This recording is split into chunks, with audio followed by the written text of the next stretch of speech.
ವೀಕ್ಷಕರೇ, ನಾನಿವತ್ತು summer special ಅಂತ ಕಡಲೆಪುರಿಯಲ್ಲಿ ಮಿಕ್ಸ್ಚರ್ ಥರ ಮಾಡಿದ್ದೀನಿ.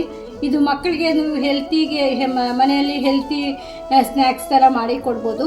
ಇದ್ರ ಜೊತೆಗೆ ಕಲಿಸಿದ್ರೆ ಬೇಲ್ಪುರಿ ಹಾಗೂ ಮಾಡ್ಬೋದು. ನೋಡಿ, ಇದಕ್ಕೆ ನಾನು ಮಾಮೂಲು ಚಿಲ್ಲಿ ಪೌಡರ್ ಹಾಕಿ ಮಾಡಿದ್ದೀನಿ. ಮತ್ತು ಇದಕ್ಕೆ ಹಸಿಮೆಣ್ಸಿನ್ಕಾಯಿ ಹಾಕಿ ಮಾಡಿದ್ದೀನಿ. ಇದು ಸಹ ಪೇಪರ್ ಅವಲಕ್ಕಿ. ಇದಕ್ಕೂ ನೀವು ಹಸಿಮೆಣ್ಸಿನ್ಕಾಯಿ ಹಾಕಿ ಮಾಡ್ಬೋದು. ನಾನು ಯಾವ ಥರ ಮಾಡ್ತೀನಿ ಅಂತ ತೋರಿಸ್ತೀನಿ. ನೀವು ಮಾಡಿ ತಿಂದು ನೋಡಿ, ಮತ್ತು ಎಲ್ಲ ಮಕ್ಕಳಿಗೂ ಮಾಡಿಕೊಡಿ. ಈಗ ಸಮ್ಮರಲ್ಲಿ ಬೇರೆ ಅಂಗಡಿಯಲ್ಲಿ ತಂದು ಕೊಡೋ ಸ್ನ್ಯಾಕ್ಸ್ ಕೊಡೋಷ್ಟಿಂತ ಇದು ಈಸಿಯಾಗಿ ಚೀಪಾಗಿ ಮಕ್ಕಳಿಗೆ ನೀವು ಮಾಡಿ ಕೊಡ್ಬೋದು. ಮಾಡಿ ನೋಡಿ. Thank you. ಸಿಂಪಲ್ಲಾಗಿ ಹಿಂಗೆ ಮಾಡ್ತೀನಿ ಅಂತ ಹೇಳಿದ್ರೆ, ಈಗ ಮಕ್ಕಳಿಗೆ ಚಿಲ್ಡ್ರನ್ ಸ್ಪೆಷಲ್ ಅಂತಲೇ ಮಾಡ್ತಾಯಿದ್ದೀನಿ. ಈಗ ಎಲ್ಲ ಹಾಲಿಡೇಸ್ ಇದೆ. ಒಂದು ಸ್ವಲ್ಪ ಎಣ್ಣೆ ಹಾಕಿದ್ದೀನಿ. ಈಗ ನೋಡಿ, ಅದು ಕಾಯಿದೆ ಒಂದು ಸ್ವಲ್ಪ. ಈ ಕಡಲೆಕಾಯಿ ಬೀಜ ಸೇರಿಸ್ತಾ ಇದ್ದೀನಿ.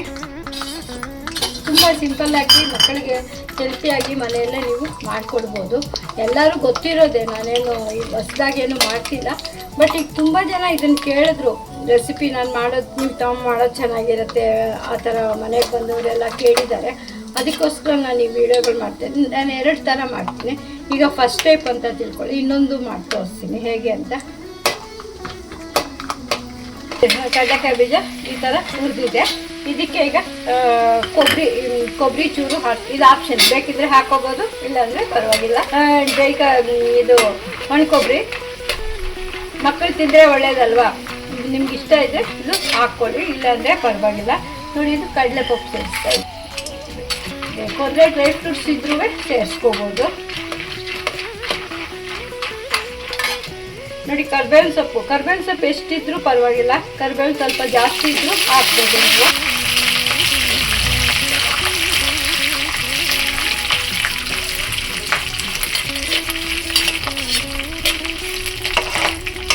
ಕರಿಬೇವು ಸೊಪ್ಪು ಸ್ವಲ್ಪ ಜಾಸ್ತಿ ಸೇರಿಸಿದ್ರೆ ಒಳ್ಳೆಯದು. ಅದೊಂಥರ ಸ್ಮೆಲ್ಲು ಚೆನ್ನಾಗಿ ಬರುತ್ತೆ. ಮತ್ತು ಮಕ್ಕಳು ಅದ್ರ ಜೊತೆ ತಿನ್ಬೋದು, ಹಾಗೆ ತಿನ್ಬಿಡ್ಬೋದು. ಹೇಳಬೇಕು ನಾವು ಮಕ್ಕಳಿಗೆ ಕರಿಬೇವಿನ ಸೊಪ್ಪು ಪುರಿ ಜೊತೆ ತಿನ್ನಿ ಅಂತ. ಈಗ ಒಂದು ಸ್ವಲ್ಪ ಇಂಗು ಸೇರಿಸ್ತಾ ಇದ್ದೀನಿ. ಬೇಕು ಅನ್ನೋರು ಬೆಳ್ಳುಳ್ಳಿನೂ ಸೇರಿಸ್ಕೋಬೋದು. ನಾನು ಇಂಗು ಸೇರಿಸಿದ್ದೀನಿ. ಈಗ ಒಂದು ಸ್ವಲ್ಪ ಅರಿಶಿನ. ಈಗ ಇದಕ್ಕೆ ಒಂದು ಸ್ವಲ್ಪ ಚಿಲ್ಲಿ ಪೌಡರು, ನಿಮಗೆ ಖಾರ ನೋಡಿ ಎಷ್ಟು ಬೇಕೋ ಅಷ್ಟು ಚಿಲ್ಲಿ ಪೌಡರ್. ಖಾರ ಇದೆ ನಮ್ಮ ಚಿಲ್ಲಿ ಪೌಡರ್, ಸಾಕು. ಬೇಸಿಗೆ ನೋಡಿಕೊಂಡು ನಿಮ್ಮ ಮಕ್ಕಳಿಗೆ ಎಷ್ಟು ಖಾರ ತಿಂತಾರೋ ನೋಡಿಕೊಂಡು ಖಾರ ಉಪ್ಪು ಸೇರಿಸ್ಕೊಳ್ಳಿ. ಇದಕ್ಕೆ ಈಗ ಉಪ್ಪು ಸೇರಿಸ್ತಾ ಇದ್ದೀನಿ. ಇದು ಫ್ಲೇಮು ಸಿಮ್ಮಲ್ಲಿದೆ. ನೋಡಿ, ಹೀಗಾಗಿ ಈಗ ಇಷ್ಟು ಒಂದು ಬೌಲ್ ನಾನು ಪುರಿ ತೊಗೊಂಡಿದ್ದೀನಿ. ಕಡಲೆಪುರಿ ಪಾಪ್ಕಾರ್ನ್ ರೈಸು ಅಂತ ಹೇಳ್ತಾರೆ. ಇದು ಸ್ವಲ್ಪ ಹುರಿದ್ರೆ ಆಯ್ತು. ನೀವು ಮನೇಲಿ ಒಂದು ಡಬ್ಬದಲ್ಲಿ ಜಾಸ್ತಿ ಮಾಡಿ ಇಟ್ಕೊಂಡು ಸಾಯಂಕಾಲದ ಹೊತ್ತು ಇದಕ್ಕೆ ಒಂದು ಸ್ವಲ್ಪ ಕ್ಯಾರೆಟ್ ತುರಿ, ಸೌತೆಕಾಯಿ, ಟೊಮೆಟೊ, ಈರುಳ್ಳಿ ಎಲ್ಲ ಹಾಕ್ಕೊಟ್ರೆ ಮಕ್ಕಳಿಗೆ ಅದು ಒಂದು ಸ್ನ್ಯಾಕ್ ಆಗುತ್ತೆ. ಬೇಲ್ಪುರಿ ಆಗುತ್ತೆ ಸ್ನ್ಯಾಕ್ ಥರ. ನೋಡಿ, ಇದನ್ನು ಹಾಗೇನು ಕಾಫಿ ಜೊತೆ ಟೀ ಜೊತೆ ತೊಗೋಬೋದು. ಈ ಸ್ನ್ಯಾಕು ಮಕ್ಕಳು ಇದು ರಜಾ ಟೈಮಲ್ಲಿ ತಿಂಡಿ ಬೇಕು ಅಂತ ಕೇಳ್ತಿರ್ತಾರೆ. ಹೊರಗಡೆ ತಂದು ಕೊಡೋ ತಿಂಡಿಗಳು ಕೊಡೋ ಬದಲು ಈ ಥರ ಒಂದು ಮಾಡಿಟ್ಕೊಂಡು ನೀವು ಕೊಟ್ಟರೆ ಒಳ್ಳೆಯದು. ಬೇಲ್ಪುರಿ ಆದರೂ ಮಾಡ್ಕೊಳ್ಳಿ, ಹಾಗೇನಾದ್ರು ಕೊಡಿ. ಆಯಿತು. ಇನ್ನೊಂದು ರೀತಿ ಮಾಡೋದು ಹೇಗೆ ಅಂತ ತೋರಿಸ್ಕೊಡ್ತೀನಿ. ಈಗ ಆಯಿಲ್ ಹಾಕಿದ್ದೀನಿ. ಇನ್ನೊಂದು ರೀತಿ ಇದು ನರ್ಗೀಸ್ ಮಂಡಕ್ಕಿ ಅಂತ ಹೇಳ್ತಾರೆ. ಇದು ನಾರ್ತ್ ಕರ್ನಾಟಕ ಅವ್ರು ತುಂಬ ಈ ಥರ ನಾರ್ತ್ ಕರ್ನಾಟಕದವ್ರು ಮಾಡ್ತಾರೆ. ಈಗ ಅದನ್ನು ನಾನೀಗ ಮಾಡ್ತಾಯಿದ್ದೀನಿ. ಎಣ್ಣೆ ಕಾದಿದೆ, ಕಡಲೆಕಾಯಿ ಬೀಜ ಸೇರಿಸ್ತಾ ಇದ್ದೀನಿ.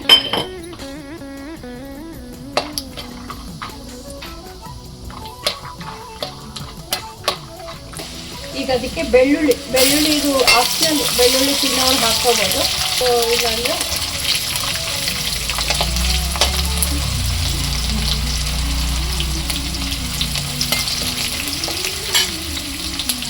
ನೋಡಿ. ಹಸಿಮೆಣ್ಸಿನ್ಕಾಯಿ ಸೇರಿಸ್ತಾ ಇದ್ದೀನಿ, ಖಾರಕ್ಕೆ ಹಸಿಮೆಣ್ಸಿನ್ಕಾಯಿ.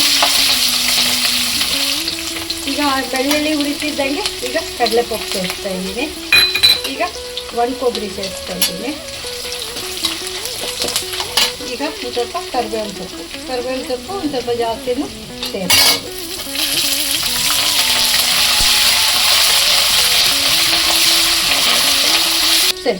ಇದೆ. ಈಗ ಒಂದು ಸ್ವಲ್ಪ ಇಂಗು, ಇದು ಬೆಳ್ಳುಳ್ಳಿ ಹಾಕಿದ್ದೀನಿ, ಆಪ್ಷನಲ್, ಎರಡು ಹಾಕೋದು ಚೆನ್ನಾಗೇ ಇರುತ್ತೆ.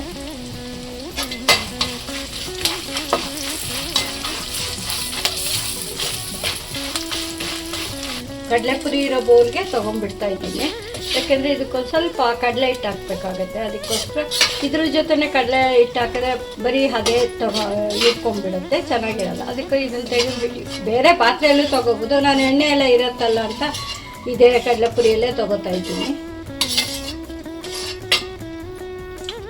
ನೋಡಿ, ಈಗ ಇದಕ್ಕೆ ಒಂದು ಸ್ಪೂನ್, ಒಂದೆರಡು ಸ್ಪೂನ್, ಒಂದೂವರೆ ಸ್ಪೂನಷ್ಟು ಕಡಲೆ ಹಿಟ್ಟು ಸೇರಿಸಿದ್ದೀನಿ.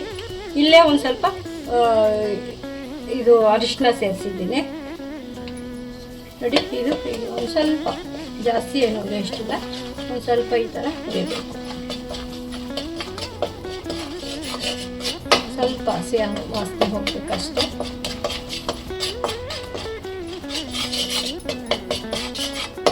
ಇದು ಒಂದು ರೀತಿ ಚೆನ್ನಾಗೇ ಇರುತ್ತೆ. ಈಗ ಕಡಲೆಪುರಿ ಸೇರಿಸ್ಬಿಟ್ಟು ಕಲಿಸ್ತೀವಿ.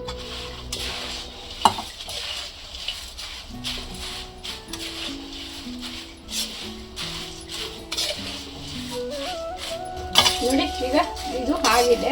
ಒಂದು ಸ್ವಲ್ಪ ಹೊತ್ತು ಈ ಥರ ಹುರಿದ್ಬಿಟ್ರೆ ಆಯಿತು. ಎಲ್ಲ ಕಲಿಸಿದ್ರೆ ಎಲ್ಲ ಬೆರೆಯೋವರೆಗೂ ಈ ಥರ ಕಲಿಸ್ಬೇಕು. ಈಗ ಇದು ಆಯಿತು, ಇದನ್ನು ತೆಗಿತೀನಿ. ನೀವು ಟ್ರೈ ಮಾಡಿ ನೋಡಿ. ಇದು ಮಕ್ಕಳಿಗೆ ಈ ಬೇಸಿಗೆಯಲ್ಲಿ ಈಸಿಯಾಗಿ ಈ ಥರ ಮಾಡ್ಕೊಳ್ಳೋಂಥ ಸ್ನ್ಯಾಕ್ಸು, ಹೆಲ್ತಿ ಸ್ನ್ಯಾಕ್ಸು. ಅಂಗಡಿಯಲ್ಲಿ ತಂದು ನಾವು ಎಣ್ಣೆ ಜಾಸ್ತಿ ಹಾಕಿ ಅದು ಕೊಡೋ ಬದಲು ಈ ಥರ ನೀವು ಮಾಡಿ ಮನೆಯಲ್ಲೇ ಮಾಡಿ ಒಂದು ಡಬ್ಬದಲ್ಲಿ ಇಟ್ಕೊಂಡ್ರೆ ದಿನ ಸ್ವಲ್ಪ ಮಕ್ಕಳಿಗೆ ಕೊಡ್ಬೋದು. ರಜದಲ್ಲಿ ಒಳ್ಳೆ ಸ್ನ್ಯಾಕ್ಸು. ನಾವೆಲ್ಲ ರಜದಲ್ಲಿ ಇದೇ ಥರ ತಿಂತಾ ಇದ್ದಿದ್ದು ಮಕ್ಕಳು. ನಮ್ಮ ಅಜ್ಜಿ ಕಾಲದಲ್ಲೆಲ್ಲ ಇದೇ ರೀತಿ ನಮಗೆ ಕಡಲೆಪುರಿ, ಹುರುಳಿಕಾಳು, ಮೊಳಕೆ ಕಟ್ಟು ಈ ಥರ ಕೊಡ್ತಾಯಿದ್ರು. ಈಗೆಲ್ಲ ಬೇಕು ಮಕ್ಕಳು ಕುರ್ಕುರೆ ಅದು ಇದು ತಿಂತಾರೆ, ಅದು ಹೆಲ್ತ್ಗೆ ಒಳ್ಳೆಯದಲ್ಲ. ನೀವು ಈ ಥರ ಮಾಡಿ ಕುಡಿ. Thank you. ಇದ್ದೀನಿ, ಸ್ವಲ್ಪನೇ ಮಾಡಿ ತೋರಿಸ್ತೀನಿ. ಇದು ನೀವು ಅವಲಕ್ಕಿ ಮಕ್ಕಳಿಗೆ ಈ ಥರ ಪೇಪರ್ ಅವಲಕ್ಕಿ ತಂದಿಟ್ಕೊಂಡು ಈ ಥರ ಇದು ಒಂದು ಸ್ನ್ಯಾಕ್ಸು ತುಂಬ ಚೆನ್ನಾಗಿ ನೀವು ಮಾಡಿ ಕೊಡ್ಬೋದು. ಇದು ವಿಡಿಯೋ ಇದೆ, ಬಟ್ ಈಗ ಚಿಲ್ಡ್ರನ್ ಸ್ಪೆಷಲ್ ಅಂತ ಮಾಡ್ತಿದ್ದೀನಲ್ಲ, ಅದಕ್ಕೋಸ್ಕರ ಇನ್ನೂ ಒಂದು ಸತಿ ತೋರಿಸ್ತಾ ಇದ್ದೀನಿ. ನೀವು ನೋಡ್ಬೋದು. ಇನ್ನೂ ಒಂದು ಅವರೆಕಾಳು ಹಾಕಿ ಇದಕ್ಕಿನವರೆ ಹಾಕಿ ಮಾಡಿದ್ದೀನಿ, ಅದು ಡಿಸ್ಕ್ರಿಪ್ಷನಲ್ಲಿ ಕೊಡ್ತೀನಿ. ಇದು ನೋಡಿ ಮಾಡಿ ನೀವು ಈ ಥರ ಒಂದು ಮಾಡಿ ಕೊಡ್ಬೋದು ಮಕ್ಕಳಿಗೆ. ಕಡಲೆ ಬೀಜ ಸೇರಿಸ್ತಾ ಇದ್ದೀನಿ.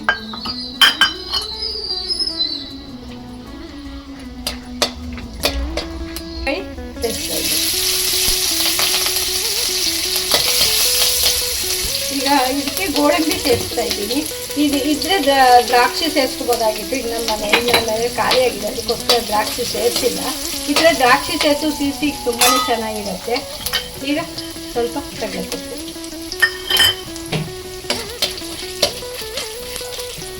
ಇದಕ್ಕೆ ಒಂದು ಸ್ವಲ್ಪ ಇಂಗು ಪುಡಿ,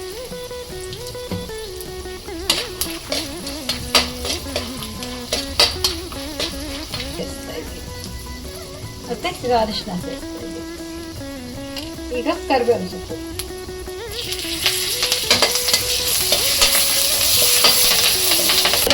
ಸೇರಿಸ್ತಾ ಇದ್ದೀನಿ. ಈಗ ಸ್ಟವ್ ಆಫ್ ಮಾಡ್ತೀನಿ. ಇದಕ್ಕೆ ಸ್ಟವ್ ಆಫ್ ಮಾಡಿ ಬಿಸಿ ಇದ್ರೆ ಸಾಕು. ಸ್ಟವ್ ಆಫ್ ಮಾಡ್ತಾ ಇದ್ರೆ ಅದೊಂಥರ ಇದಾಗುತ್ತೆ. ಇದಕ್ಕೆ ಒಂದು ಸ್ವಲ್ಪ ಸಕ್ಕರೆ,